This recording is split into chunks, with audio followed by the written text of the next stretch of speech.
Welcome back to Tying Tuesday. I'm Tyler, and today we're going to be tying up the Better Foam Caddis by Larry Kingery. This is a great little pattern that's been crushing for me.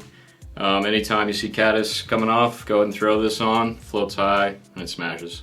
Before we get started, I'd appreciate it if you could like and subscribe to the channel. Helps us out a ton. For the hook, I'm going to be tying on a Daiichi 1180. This is a size 14. You could also use a Tiemco 100 or any standard dry fly hook. For thread, I'm going to be using Semperfli Classic Wax thread in 12/0. This is the beige color. Straighten up that hook a little bit. I'm just going to start my thread about an eye length back. Trim out that tag, and then I'm just going to address the hook to the bend.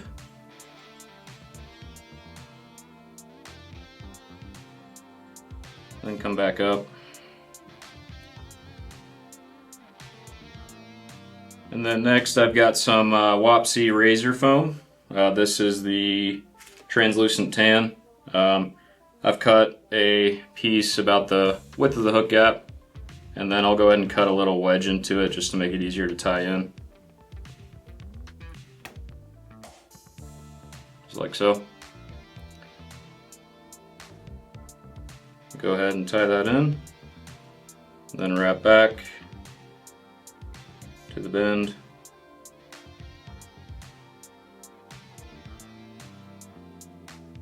You can go ahead and wrap to the eye. Then I'm just going to start wrapping this up. You don't want to put too much pressure on this stuff, it's pretty fragile. So I kind of like to put my finger here while I wrap, kind of hold it.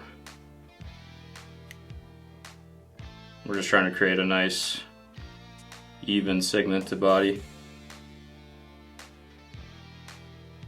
Then once we get up to the eye, we can go ahead and tie this off a few turns. Then I'll just grab it, cut it off flush, and we can kind of smooth it out a little bit. Something like that. Next, I'm going to grab some Grizzly Hackle. I'm just going to select a appropriate sized feather. Like I said, this is a size 14, so go ahead and measure it on my Hackle gauge.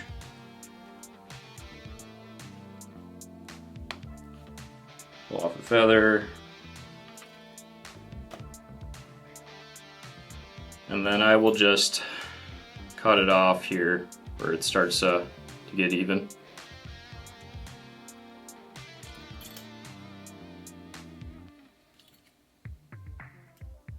And then I can just kind of peel back some of these little fibers and expose the stem just for a good tie-in point. Then I want the shiny side of the feather facing me, dull side facing the fly. I'll go ahead and just tie that in, and then I'm just going to go ahead and wrap this up. For this pattern, you really only need about 2 to 3 turns depending on the size you're tying. For this 14, I'll probably go with a good 3 or so. Then I can go ahead and come in here and tie off that feather.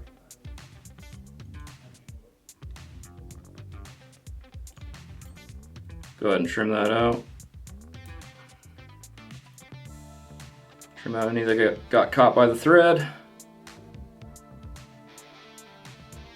And then we can go ahead and trim off the top. We're not going to really be needing that.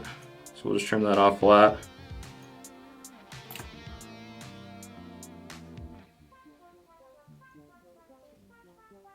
Got a few fibers that didn't want to play along.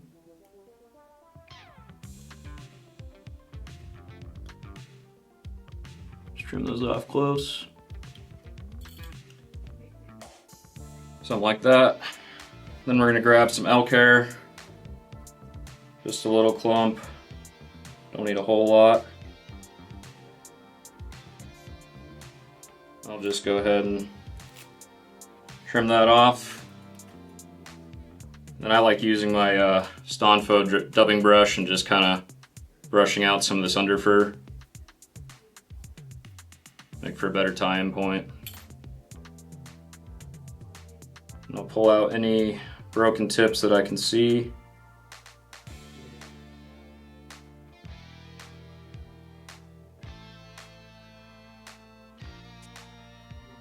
And I'll just put this in my medium-sized hair stacker.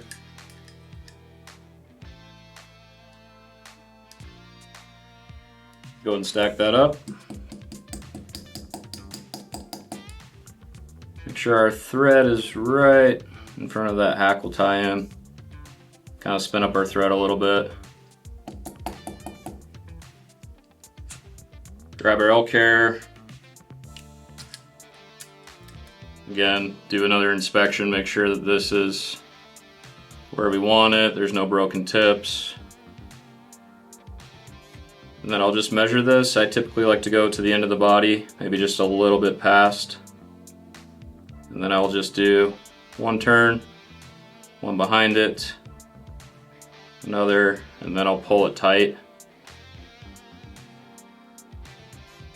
A couple tight turns just to really secure that elk hair down.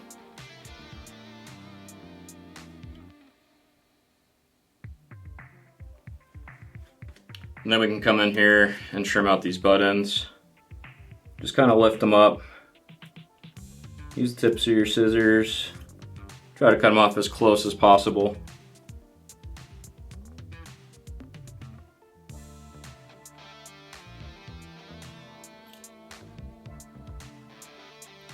And then we can come in here and throw a whip finish in.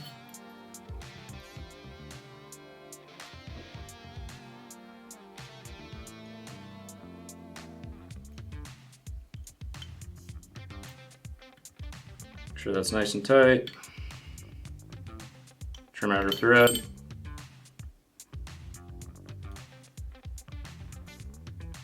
Trim out these longer tips again. Kind of clean up the head a little bit.